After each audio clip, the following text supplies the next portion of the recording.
Howdy, and welcome to the Cowboy Up Podcast, brought to you by the legendary White Stallion Ranch in the shadow of the Tucson Mountains, along with Basecamp for veterans.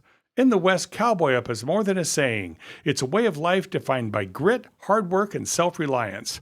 And that courage is the heart of the mission of Basecamp for veterans. This podcast is dedicated to honoring the Cowboy Up spirit. We are the only show bringing you true Western adventure and history while showcasing the profound healing that happens when our nation's heroes connect with the power of horses. Join Russell True, Deborah Plum, Theo Windish, and yours truly, Stephen Clauson, as we share tales from the range and powerful stories of resilience, all working towards one goal while helping everyone to cowboy up for the next chapter of their life. Good morning, Russell. Hey there. Are you ready to rock? Always. You know, the show that we've got today, the guests that we have, this is something that's near and dear to or should be anyway, to the entire Tucson region, and that comes down to Old Tucson. The other night, I was watching a television show that I like. A gentleman I know, his name is John Taffer, and he does a show called Bar Rescue. And the first thing that I saw was a sign that said Old Tucson. And I thought, well, that's kind of cool. Definitely got to watch this one. And, then we come upon this news article about a month ago that Old Tucson's lease was not being renewed. Really saddened me. Well, I mean, as I understand, Al Harper's company is choosing not to renew. Right. Yeah. So it's not on the county side. It's okay. Well, right. One way or another, it's not going to be. He's choosing to not renew it. Right. And then it was followed up by, and Mark will know more than I, and then there was a release that that company, Al Harper's company, was interested in selling what they have in terms of assets there and the right to lease it and that was up for sale. So it's kind of been two different stories, but clearly the way it's going is not the way it's going to go. Clearly. And so with no further ado, I'm going to bring on Mark Sankey. Now, Mark tell him who you are and what you do, please, because it's quite a long story. Well, my official title is the Director of Media and Marketing at the Mescal Movie Set, which was the little brother to Old Tucson for years. And 5 years ago, it was scheduled to be demolished. And local ranchers, the Karchner family, came in and bought it. And we've got a very strong core of volunteers that are getting that rebuilt and bringing filming back to the Mescal area in the Southwest. And it's basically my job to get the film cameras back on set. Okay, now is this a labor of economics or a labor of love for you, or a little bit of both? I'm retired. This is a labor of love. and I mean, I don't know the Karchners. I know who they are. Yeah. Obviously the name that they have. This isn't. This is a labor of love for them too, right? This is preservation. It's a money pit. I mean, they're not making income from this. All the money goes back to rebuilding the set.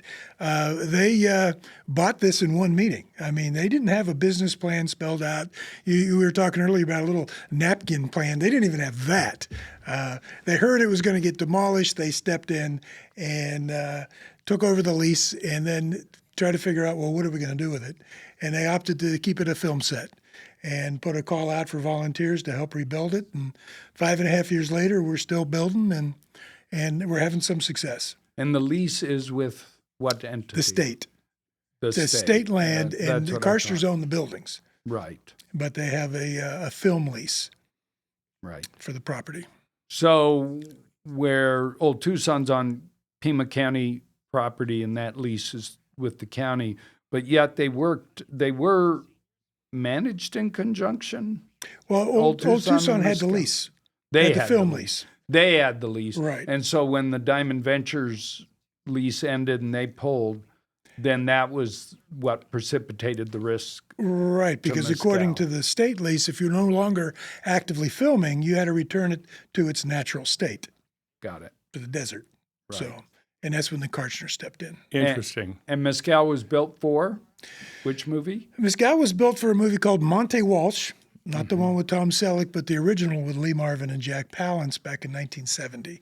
But they filmed on the land there as early as 1950. filming was done in the area. in the area. So then, now this moves us to Old Tucson, and something you told me, and I tried to write it down. I didn't get it word for word, but I think I got close. That you said about Old Tucson.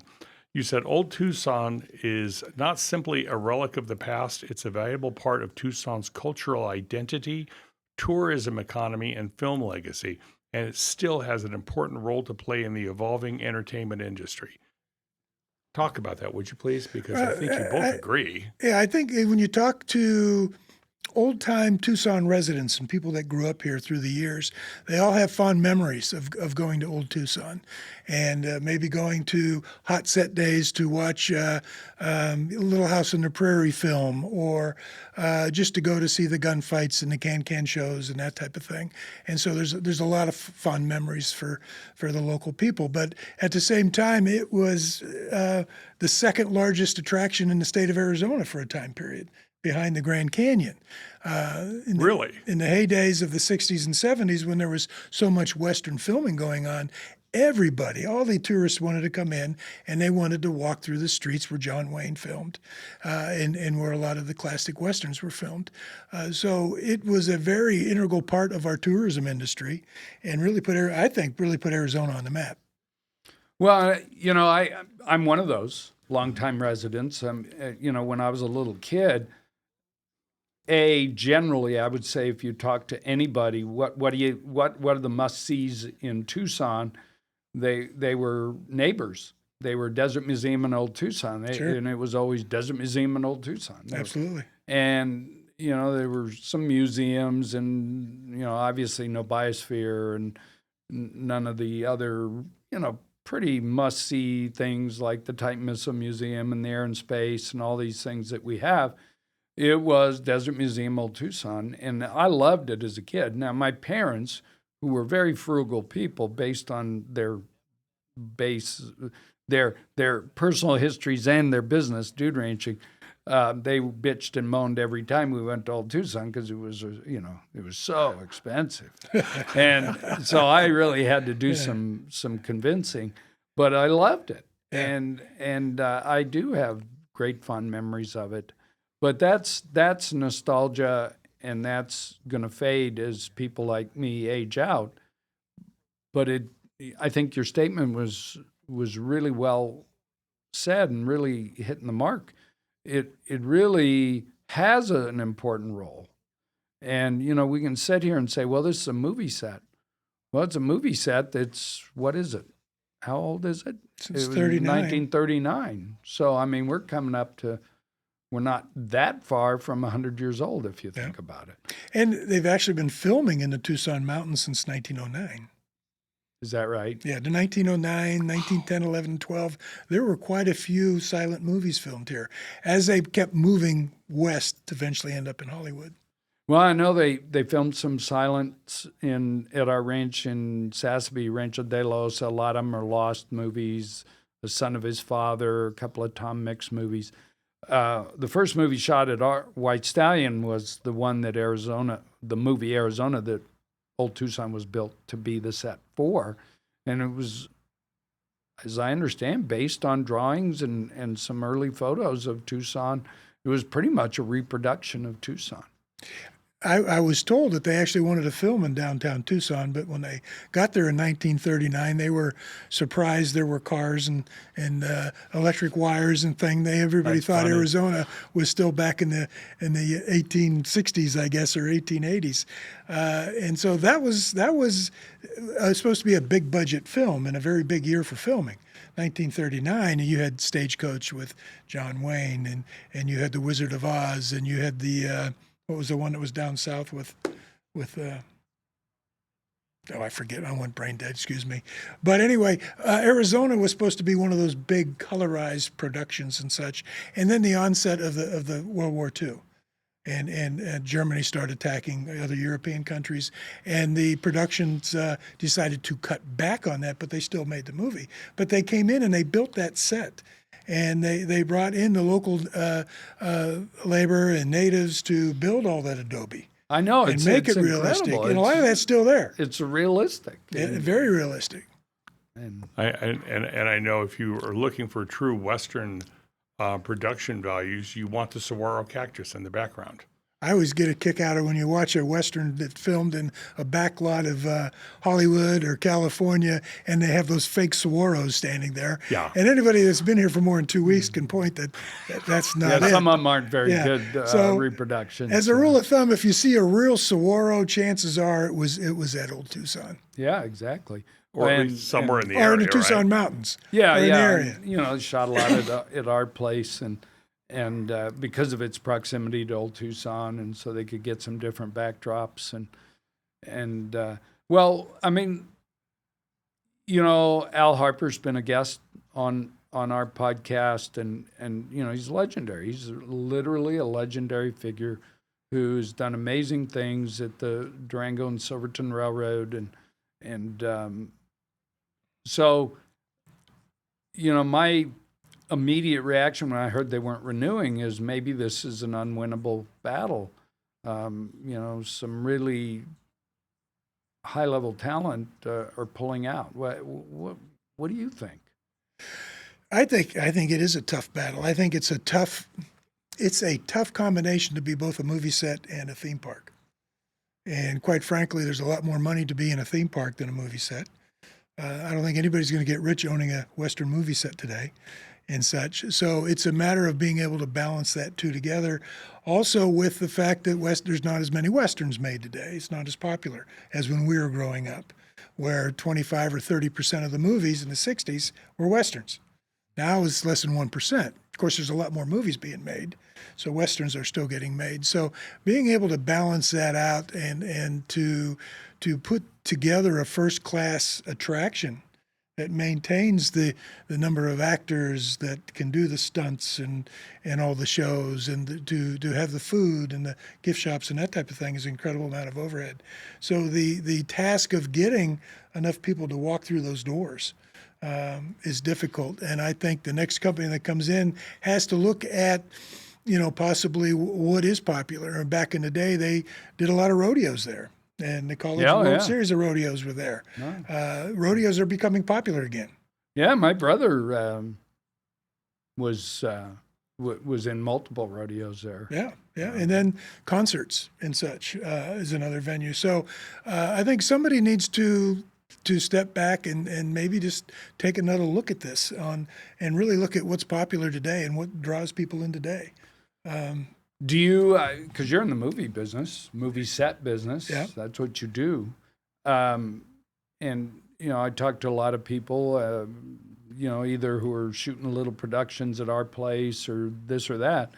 But for these big movies where where a set can make some money, Arizona has an film incentive law, but it's being challenged in court. A, and B, it's not as good as other incentives.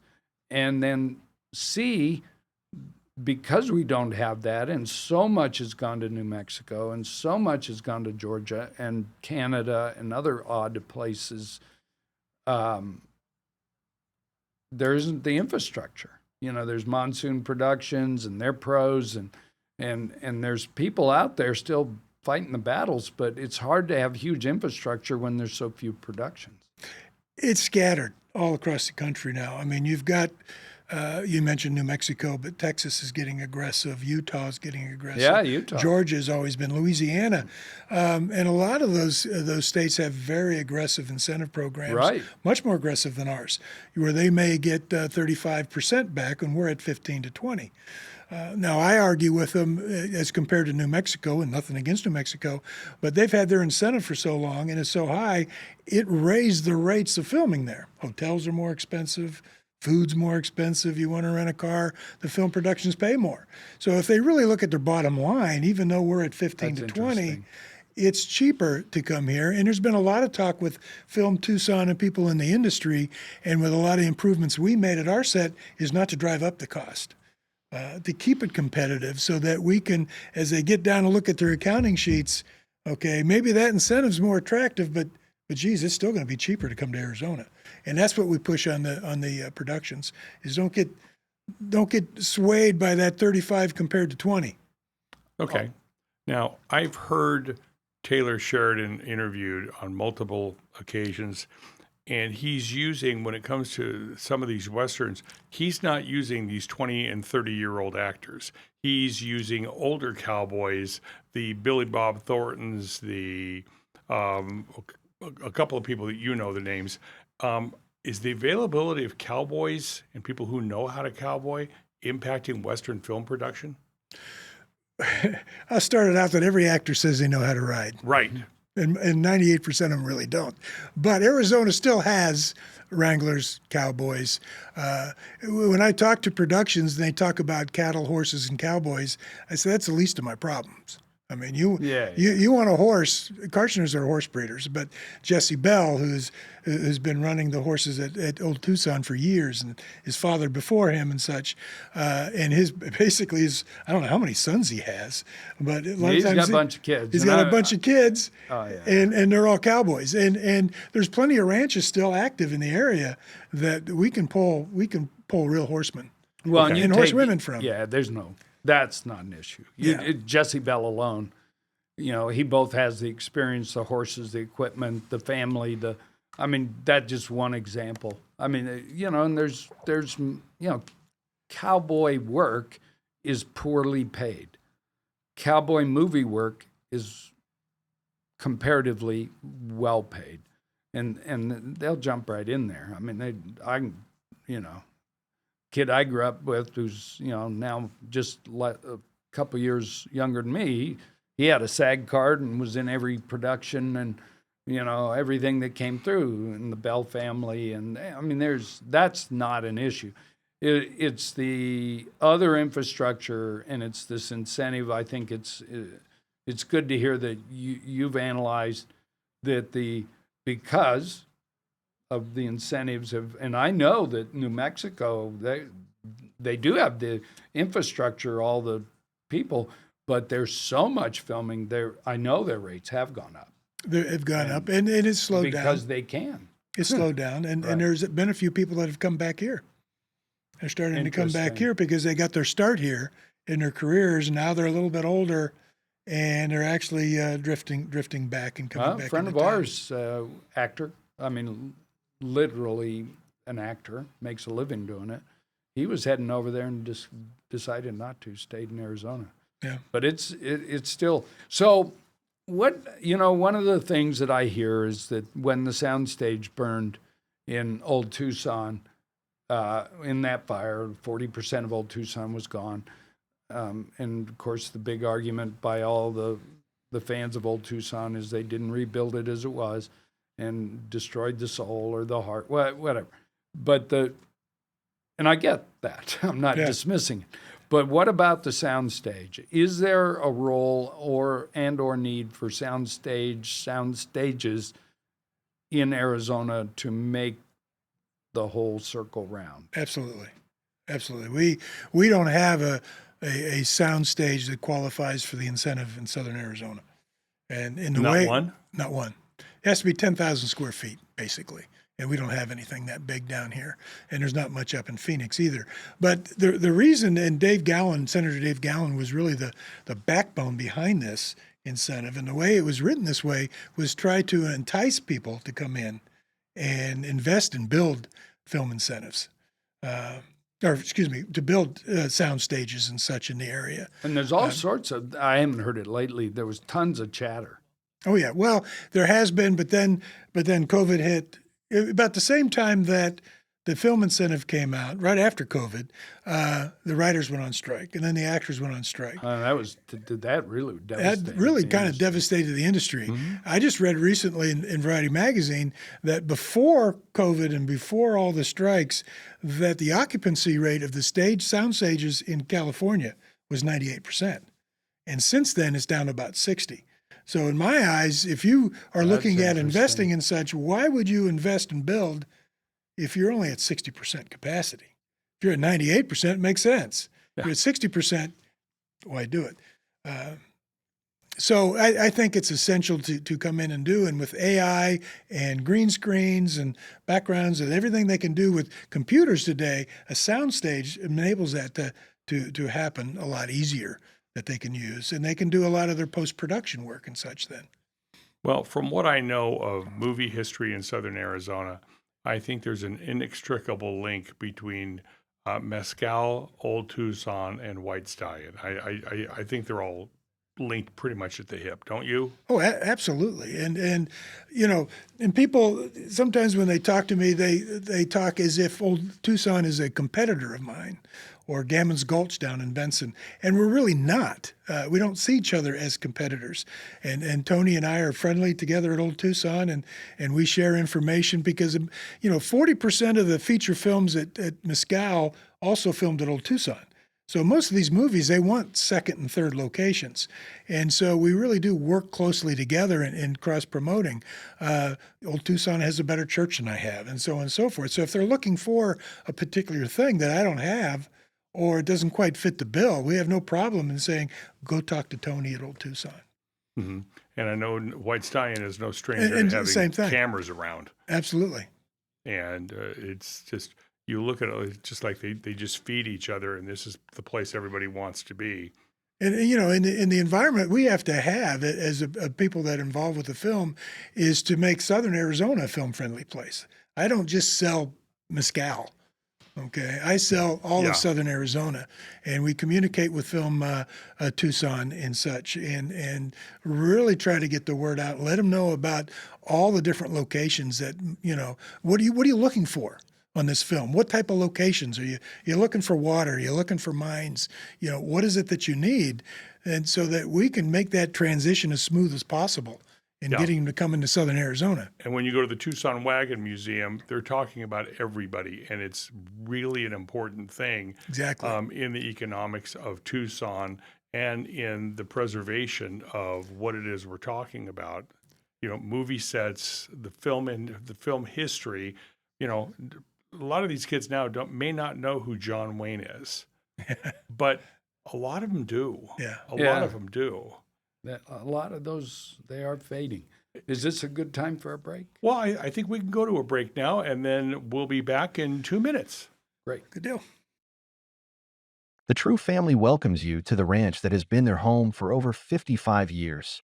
Reconnect with nature, family, friends, and serenity. Ride through the unspoiled desert, rugged mountains, and cactus that have brought Hollywood filmmakers to the ranch for over 70 years.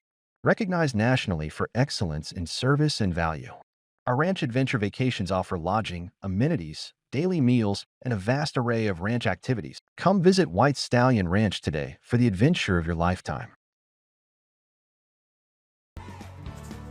They never told us that the hardest part of the mission wasn't the field. It was the silence that followed when we returned home. Basecamp for Veterans knew transition wasn't a solo march. Basecamp knew it would take a community that spoke the language of service, along with relearning how to connect.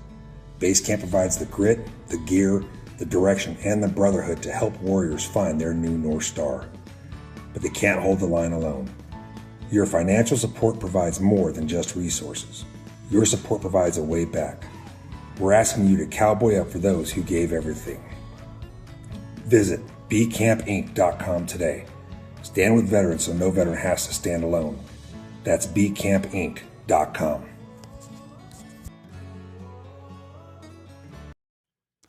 Okay, and we're back with Mark and Russell. Before we went to break, we talked about the connection between Old Tucson, Mescal, and White Stallion Ranch. I'm gonna ask both of you this. Why are these connections so important?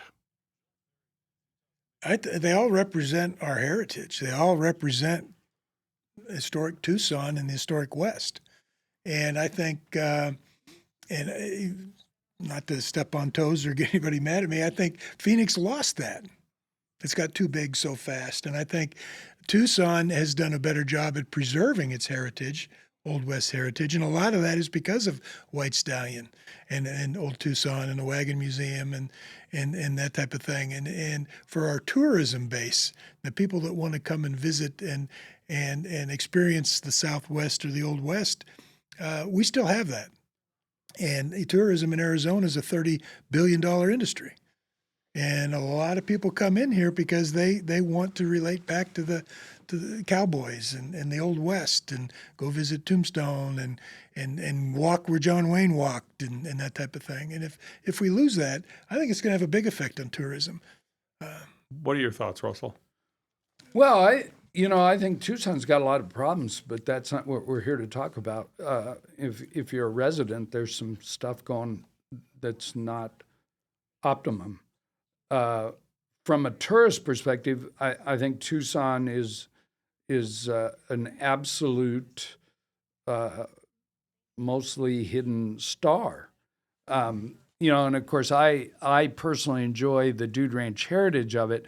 But if you look at the two big brands that were launched out of Tucson, Canyon Ranch, which is now a franchise, for lack of a better word, and Miraval, which is a Hyatt-owned franchise and is being replicated in other great places. Those both were Dude Ranches, actually, originally. Canyon Ranch was W, and Miraval was Brave Bull. But we also have Arizona Inn, an historic, legendary in-town hotel. Hacienda del Sol was a Dude Ranch and is just a world-class resort. And then we've got all the brands that are running, 400-room resorts here, doing great job in beautiful, a really, truly beautiful desert setting, all of them.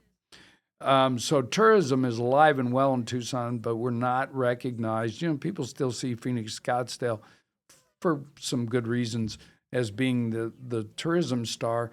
And I say good reason because they're bigger and they have bigger budgets and they have a bigger story to tell. Tucson has a better story to tell, and our tourism.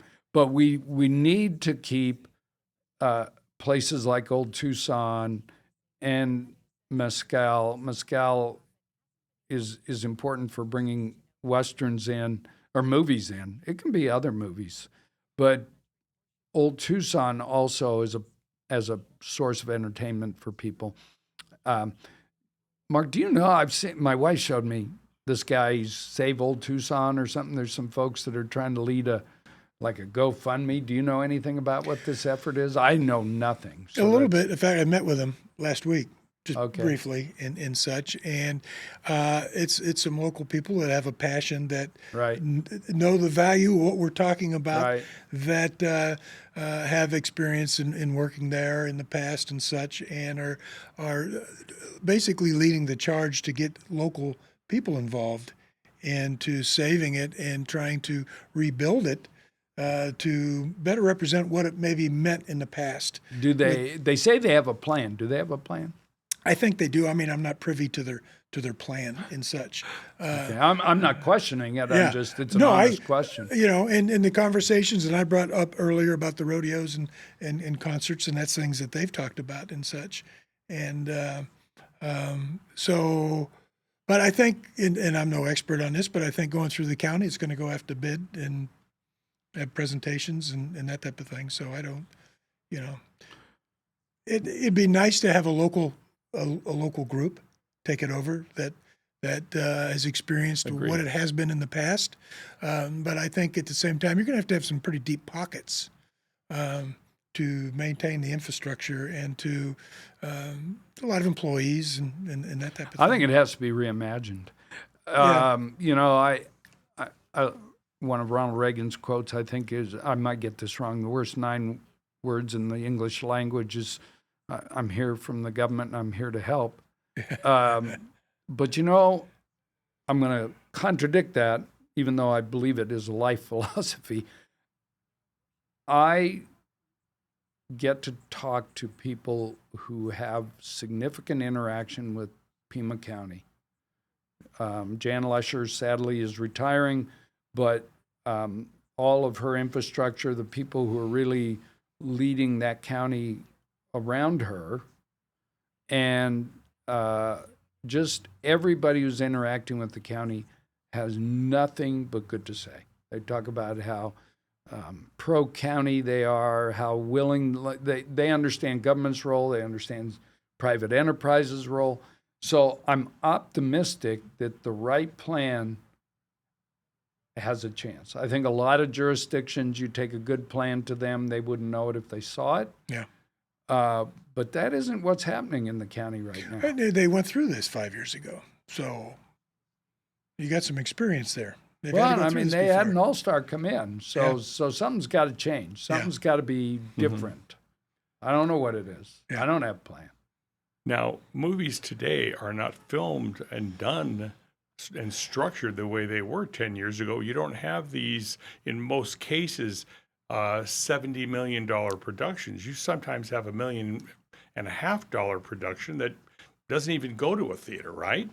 Exactly. I mean, when I first got into this, I had dreams of another Tombstone or Outlaw Josie Wales and being in these big productions. But the reality is that there's very few of those big budgets being made. A lot of them are the Marvel type of superhero things, or what is popular right now. Right. But the whole industry has changed with streaming, bringing new avenues to movies that they don't have to go to the theater now and such. They can go direct to streaming and start earning income and such. So instead of the $20 million, $100 million movies, we're seeing a lot of what they consider micro budgets of only $1 million or $3 million or maybe just $500,000. And a lot less money out on the table, a lot less risk. You can still afford to get a couple name actors to come in and go straight to streaming. And I think the risk factor of losing money goes down quite a bit. So that's what we're seeing on the set is smaller budget movies. And then we have to also look at other, like music videos. We recently had Chancey Williams. I think you had Lainey Wilson's out at White Stallion recently. To me, that's a very good market to go after. Commercials. We just had Garage Beer come out and shoot a little thing with Jason Kelsey and such. So you've got to think differently than the big budget. We haven't had Kevin Costner come in with Horizon or anything, but we have been active with smaller budgets. But you're open to. Oh, absolutely. My goal is still to have another Tombstone. Now, whether another movie is made as popular as Tombstone, I don't know. But that's going to be a challenge, I that's think. a challenge. But, you got to set your goals high. You got to set your goals Or, high. the other thing that's real popular, especially with the younger people, is they love those 8-part series that are on Netflix or Amazon. Sure. And they like to binge watch them over a couple days. So we're talking to a few different projects about maybe a 7 or 8 episode type of thing. And I'd love to get that because that might be a couple months on set and such. Well, and I'm a tourism guy. We make our living not by filming by any means, by guests coming and staying. And big picture stuff like Yellowstone, the huge transformative movie was City Slickers. I always laugh because they start in the first 3 minutes. This ain't no Dude Ranch, and then go on to have all these disasters, but somehow it poured guests into Dude Ranches. Yellowstone's had an impact. Filming has a huge impact on tourism. And, if a multi-part episodic thing went and shot in a Western scene, it was a Western movie, that stuff transitions into people's interests and travel. And how many people came to Arizona because of the movie Tombstone? And I mean, 65% of the visitors at Mescal are there primarily because of the movie Tombstone. Okay. 65%. 65%. We've done our surveys and your favorite movie and why you're here. And it's just that one movie. What is it? 25 years old. It's 32, 33, 95. Okay. And look what it's done for the town of Tombstone. Wow. And such. So, you think of Forrest Gump running across the country and that one scene up in Monument Valley, and how many times you see on Facebook if somebody's standing there where Forrest Gump was. So people love it's huge. People love to walk in the steps of even before I was involved, and I worked a little bit at Old Tucson and such, I drove down your driveway and looking at the back mountains from Winchester 73 when Jimmy Stewart had the gunfight with his brother. Right. Okay. I wanted to see that if I could locate that. So that's a big draw. People love to walk in the shoes of 100%. these old people. But as people age out, my business partner talks about it when we got involved in Tombstone. He talked to his son. His son didn't know who Wyatt Earp was. He had heard of Doc Holliday, which I think is interesting. There's upcoming. I don't know if you ever heard of Dude Perfect. Dude Perfect are 5 guys that were college buddies that do these sports-oriented crazy feats. Shooting a basketball from the top of a casino, 100 stories high, and making a basketball hoop or something, or that type of thing. Well, they came out to Mescal and had a soft pellet gunfight out there. Well, they have 63 million subscribers. How many? 63 million subscribers. So they shot a 15-minute short having a gunfight at Mescal, and it's been seen by 9.3 million views. Okay. Now their audience are younger kids from preteens up into early 20s. Okay. Most of those kids probably don't know who Steve McQueen is. Probably think pretty sure they don't. They may know Paul Newman's salad dressing, but they may not know that he did a Western at Old Tucson and Mescal. But it exposes them to the set. Now we allow kids 17 and under free for tours. We don't get that many, so it's not a big hit. But so they're doing a tour, and you bring up Dude Perfect, and boy, their eyes light up. I've got a stack of posters that were hanging on the walls. So if a kid's a real fan, I'll say, well, hey, I got a little memento from their shoot, and I'll give them a little wanted poster of one of their actors or something, because they left like 200 of them there. They were posted all over. And so you got where else can we have 9 million young people see the backdrop of Mescal? Super. And it was a Western,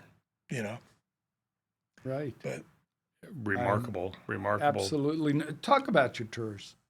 You're still doing them? We're still doing tours. Tours are in between filming and renovations. So it's not a set schedule where it's every Friday and Saturday at these hours and that type of thing. So it's hit and miss. We normally announce them 30 to 60 days in advance, depending on film negotiations. We are a frontier town, and there's no power. We have no electric out there, so we don't have any cooling zones. We don't have any air conditioning. So summertime, like right now, we have sunset tours where they come out at 6:30 or 7 o'clock and do an hour tour and take pictures of the sunset and that type of thing. And then when it's not so hot, then we usually have them on Fridays and Saturdays, hourly from like 10 till 2 o'clock. And we don't want a huge crowd. We try to keep it to around 15, 20 people per tour. And they find out about that on a website? Mostly social media and the website. Don't have a large marketing budget. I don't have billboards. I don't have advertising in magazines. Well, and you're it's social keeping media. it small anyway. So, Yes. And where do they, I don't do social media. How do they find it? And how about the website? Well, social media, primarily Facebook and Instagram. Okay. And I might add that the Western genre is popular. In the last month, we've had 9 million views on our Facebook page. Last 28 days. Just looked at the numbers this morning. We had a Ben Johnson and Sam Elliott little clip from the movie Sackets get 3 million views. And we've picked up 28,000 followers in the last 4 weeks. And the difference is I started showing more and more short 20 seconds to 30-second little movie clips. And people love the old Western movie clips. So the interest is still there, I think. And that's what's basically been feeding our advertising is just the social media. So we're starting to do more on YouTube and TikTok and Instagram and that type of thing. It's the So place now. And your website for people like me? it's mescalmovieset.com. Mescal, MESCAL, Yep. movieset.com. Now, you're running your social media and you're getting phenomenal numbers, and that's off of short little clips, isn't it? Yeah, we just, and a lot of times I'll tell you, it was Stephen Lang's birthday, Saturday. Okay. He played Ike Clanton in the movie Tombstone. Oh, yeah. So I showed a 30 or 40-second clip of when they're playing poker with Doc Holliday, and Doc wins 13 hands in a row and says, well, maybe we should have a spelling contest. All right, kind of a popular little scene. So that 30-second clip since Saturday's had 1.3 million views. So the key is, okay, I found a way of getting traffic. Well, how do I brand that now So people recognize that that was filmed at Mescal, and when you go on a tour, you can go to that location, and you can visit that location. Absolutely wonderful. I know some of the notable names that have been at White Stallion that a lot of folks, I mean, you pointed it out early on this podcast. Lainey Wilson was at White Stallion. I know a guy that was actually in the video with Lainey Wilson, sitting right next to you there. Oh, yeah. And he doesn't make a big deal about it, but this is where what people are paying attention to. Yeah. And to not pay attention to it is a mistake. Absolutely. So, final thoughts, Mark. Final thoughts is, I mean, let's support Old Tucson, and let's support the efforts and to get it released out and such. I get dismayed sometimes with the negative comments and the negative feelings about it's not what it used to be and that type of thing. Well, a lot of things aren't what they used to be. But I think we need to recognize that Old Tucson is so important for our Tucson heritage, and is so important for preservation of the West and for the film industry that it needs a lot of energy, and it needs a lot of local support, no matter who takes it over, to make it successful. What gave me a little hope, I just saw somewhere on the internet, I guess, because I don't do the social media, that they were having these town market nights or something. So we went out, our family, and I learned later, because I was astonished, I had to park about a mile away. I could not believe it. The place was rammed, and they're averaging 5,500 people. It's free. Yeah. You can pay $11 for the amusement rides for a wristband. And they have all these vendors and all these food trucks, and the place is open. It was fantastic. And I will say, Harper's Company has kept it really, it looks good. Oh, yeah. The place looks good. This isn't, the end of a decline and they're walking away from a mess. Place looked good, 5,500 people. It was free, I get it, but you weren't going to leave without spending money. Exactly. But there was 5,500 people every other Saturday going down there, and so there's still interest, notice, and so Old Tucson, if they couldn't do it this way, someone's got to figure out a new way. But it needs to be there for Tucson, and the proximity to Desert Museum. It's in neighbors to the national park. It's a trifecta of greatness for Tucson. It needs to be made right. Well, I mean, that west side there, starting at White Stallion and going to Saguaro National Park and Arizona Sonoran Desert Museum and Old Tucson down to Del Sol Casino. Absolutely. That west side is a powerhouse for tourism. Absolutely. And it's not recognized that way. So, that's an important statement. The West is a powerhouse. Those three, the national parks on both sides, spectacular. But the fact that you have those three, and Old Tucson was number 2 to Grand Canyon. When did you say? 60s, I believe that was in 70s? the 60s, 70s. That's amazing. Yeah. It is amazing. Give your website again, please. mescalmovieset.com. MESCAL, Yes. movieset.com. Yep. Great. Mark, thank you for coming in. I do appreciate it. I had a good time. Always good to come in. It's always good to be with you. And when I can get someone like you with Russell, you both know deep levels of history. It just makes the ride more fun. And I appreciate your time. Well, thank Thank you very much. As we look at things that are starting to go away and we can preserve them, everybody wins. And I appreciate Mark and Russell showing their passion and some of the things they know about Southern Arizona history. I appreciate your time in watching this. Any comments you have, let us know. This is Steve Clauson for the Cowboy Up Basecamp for Veterans podcast, and we'll see you next time. Thank you very much for watching, and Cowboy Up.